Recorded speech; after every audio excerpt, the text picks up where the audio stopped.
up, YouTube? I am NintendoMan64, bringing you another episode of Pokemon Leaf Green. In the last episode, I believe, if I'm not mistaken, we completed the route going to Fuchsia City by beating a bunch of trainers and leveling our Pokemon up to much more respectable levels. We also caught a Ditto. So our team is basically set with the exceptions of levels and certain moves for these guys. But for the most part, suffice it to say that my team is not that complete just yet, but we're very, very close. I think that's very important. Now, on the side, I did a couple of things, specifically catching a bunch of Pokemon I didn't own yet, including a few rare Pokemon in the Safari Zone. No Chanseys or Tauruses, unfortunately. I did catch, Venomoth and Dratini in the Safari Zone. I also caught another Pokemon, which I'll go into in a bit. I also went into the game corner at Celadon, and there's a little machine in the bottom right-hand corner when you go in, which will allow you to take a picture of your team. Obviously, Game Boy Advanced portions picture, but as you can see, it's basically just putting them right on my trainer card. My whole team, it's the earliest I've had a complete team in a Pokemon game in a very, very, very long time. I'm actually quite happy with it. But now we are going to begin the long trek down to Cinnabar Island, which is where the next gym is. Alright, let's see. I also bought a ton of Max Repels and, what's it called? I also bought a ton of, Ultra Balls, so we should not have to worry. This patch of grass right here is the only place in the game where you can catch Tangela, if you wanted one. At this point, you should definitely have had better access to another grass type, so, honestly, if you're looking for a grass type this late in the game, you could do much better with any other types. But for the most part, this is going to be another training episode, because I am going to be taking on all the trainers, as you guys would expect. Ordinarily, like I've noticed from other players' Let's Plays of Pokemon games, like specifically Chugga Conroy, that he's not showing the important trainers. Like, showing the unimportant trainers. I personally think, you know what, that's kind of unfair. I mean, really. You want to see the Pokemon go through their growth. You want to see in case something funny happens. I mean, this guy's obviously not going to be funny. This guy's going to be a giant waste of time, actually, so... Beaks, alright, you go out there. You can take care of him. So I will fast forward through these fights. Like, this one is the token guy in every Pokemon game that has 6 Magikarps. And this is Beaks can take care of this. It frustrates me that these guys have, like, all Magikarps. There's literally no reason to have 6 Magikarps. You could have evolved at least one into a Gyarados. But whatever. Whatever. Now we got that guy out of the way. At the very least. And of all my projects, once again, Pokemon Leaf Green is the one that's furthest from completion, so I gotta get as much done of it as I can. But we got a new Pokemon here. This is Seaking. Seaking, as with most other Pokemon in Gen 1, Seaking is basically a beefier version of Goldeen. Nothing really special about it. It's just, like I said, just a really beefy version of Goldeen. It does everything that Goldeen does a bit better. Except I think it may be either the same speed or maybe even a bit slower. I could be wrong. I've personally never used Goldeen, nor have I ever really had interest in using it, so... There's that. And I can't think of anything bad to say about Goldeen except for the fact that there are so many other water types in all the Pokemon games, really, that you could use, so... Yeah. Like, I would literally say you could use any water type in this game other than the Goldeen Seaking line. And again, it's not a fault of Goldeen, it's just a fault that there are other water types that do better jobs. I mean, Lapras is better, the Staryu line is better, the Horsey line is better. Actually, the Krabby Kingler line may be one I don't recommend. Let's get Yoshi away from there. Let's get Luna in there.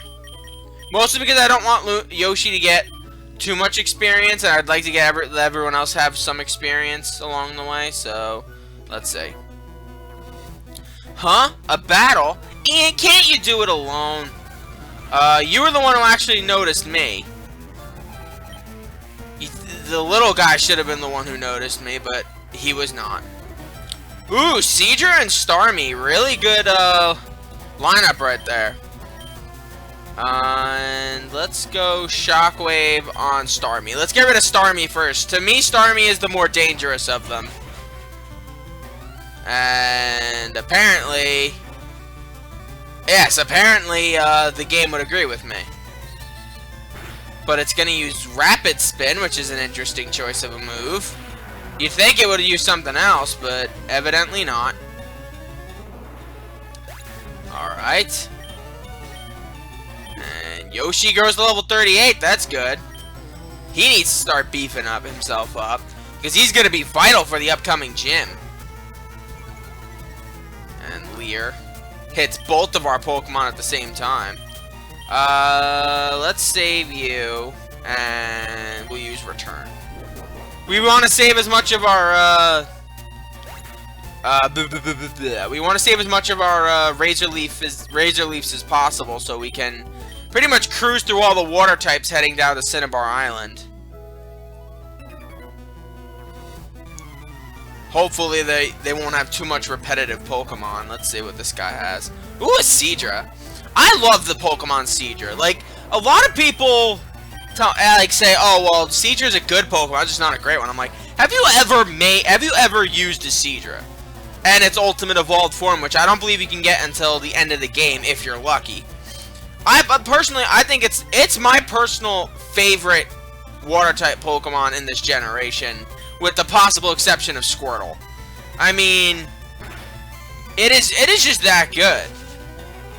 It can do pretty much anything you want it to do. Actually, the only thing I've seen that Seadra cannot do is take special attacks really well. Now, that could be problematic if you're battling a Pokemon team that relies solely on special attacks, but you know what? That's where your other Pokemon can come into handy. And why do I have Bulbabutt out taking out this Tentacruel? I have no idea. Basically, Tentacruel is a beefier version of Tentacool. Is a bit faster, has a lot higher special defense. It's very good Pokemon. I just didn't have the capacity to use it on my team, or the interest, really.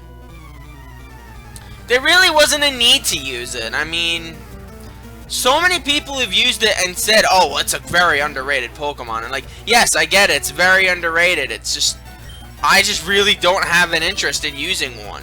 Again, it's not that it's a bad Pokemon, it's just the fact that of the water types that I had planned for Leaf Green, Tentacruel was not one of them. I did not want to have 3 Pokemon on my team that were poison types. And again, poison type is not a bad type, it's just the fact that Psychic and Ground are 2 pretty common types in this generation. But whatever.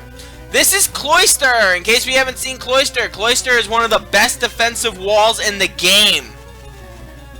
Too bad it's part Ice type, which means it's extremely weak to one of the most enduring, 2 of the most enduring physical attack types, which are Rock and Fighting.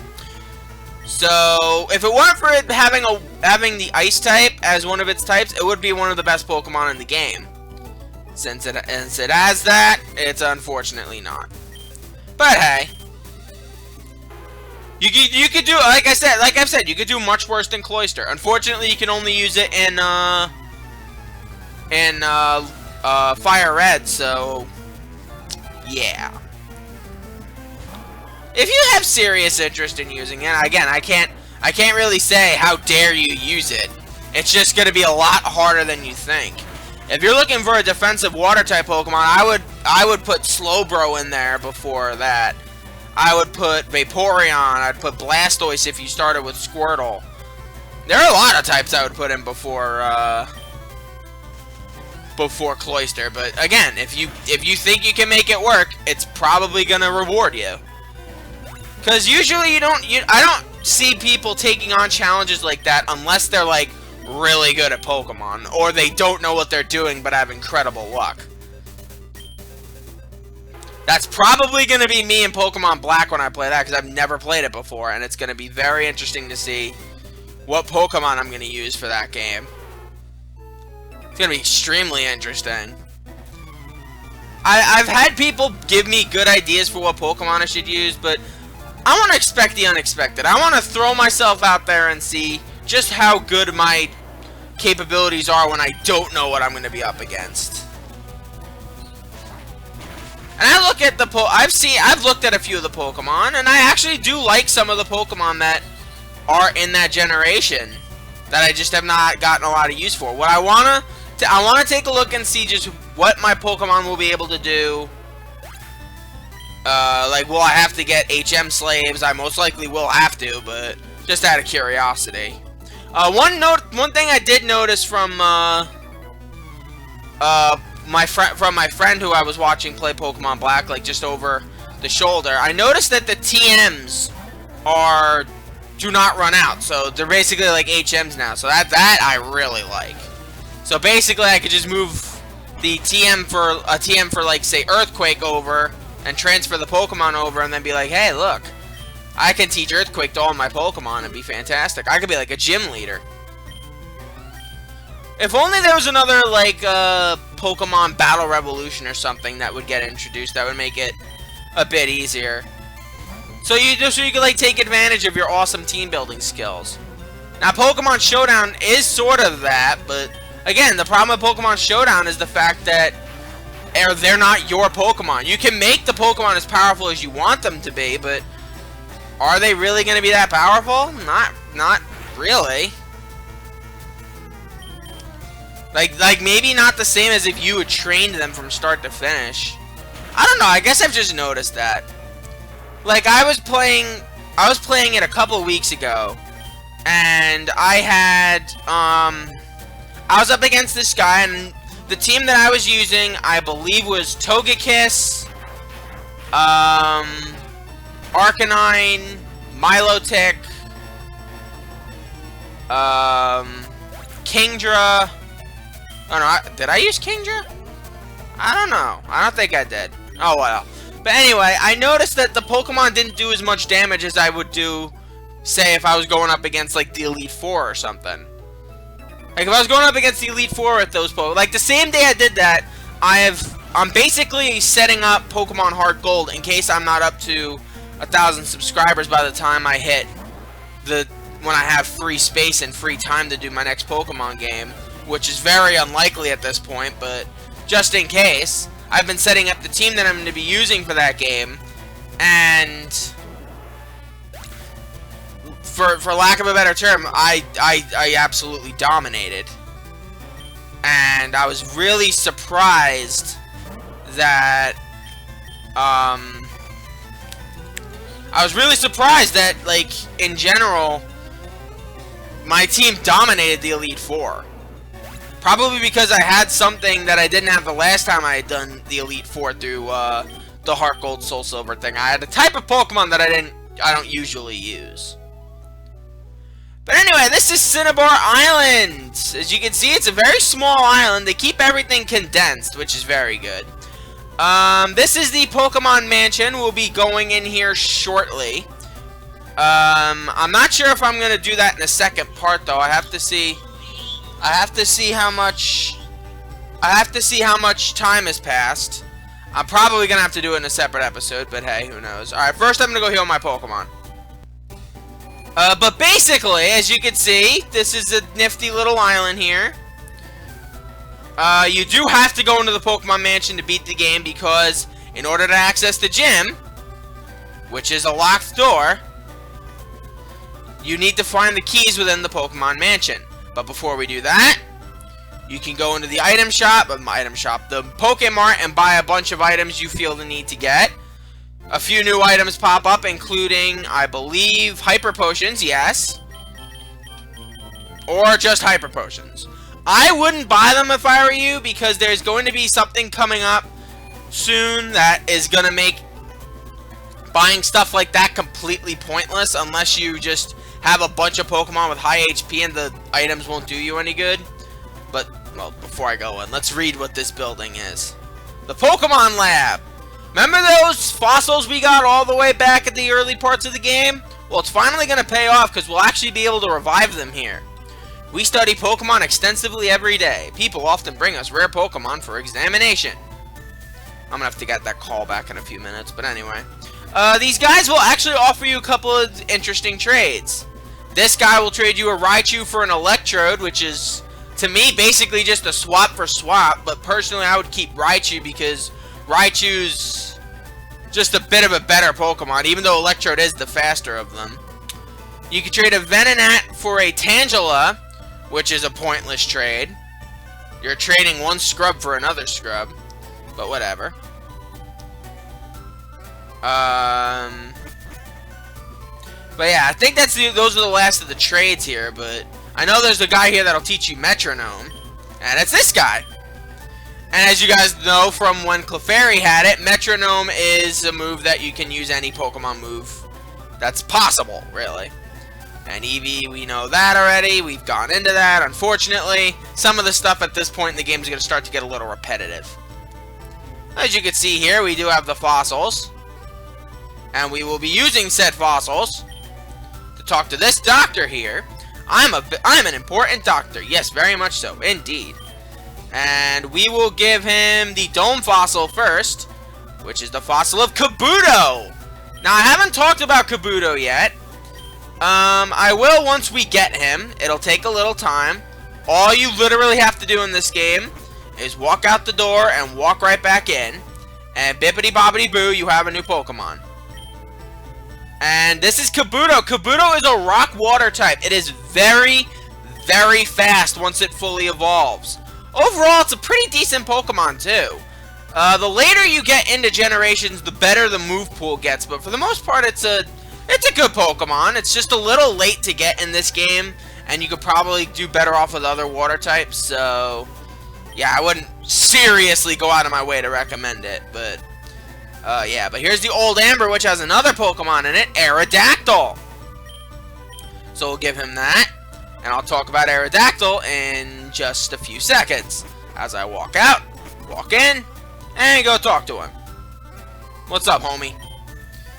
And our fossil is back to life. Aerodactyl! Aerodactyl is a rock flying type. In essence, it is one of the most lethal sweepers in the game. It's very defensive, very fast, and it hits very hard. I would use it, except for the fact that I have Dodrio already. And once you get it, it's unfortunately only at level 5 and knows one move, Wing Attack. But you could probably level it up fairly quickly. And if you teach it Hyper Beam, it's an excruciatingly lethal Pokemon. But I already have Dodrio, so there's really no need for me to use Aerodactyl. Would I recommend it for you? Absolutely. It is a fantastic Pokemon. But again, I really don't have much need to use one because I have my set team here. Would it be nice to use an Aerodactyl? Probably. But I just can't see myself using one in the near future. Actually, I don't even know where we can get one in later games. But anyway, that's about it for this episode. So thank you guys for joining me. I'm NintendoMan64. Join me next time where we go into the Pokemon Mansion, catching a bunch of new Pokemon that we haven't been able to catch yet. And maybe, just maybe, being able to access this gym. Until then, sayonara!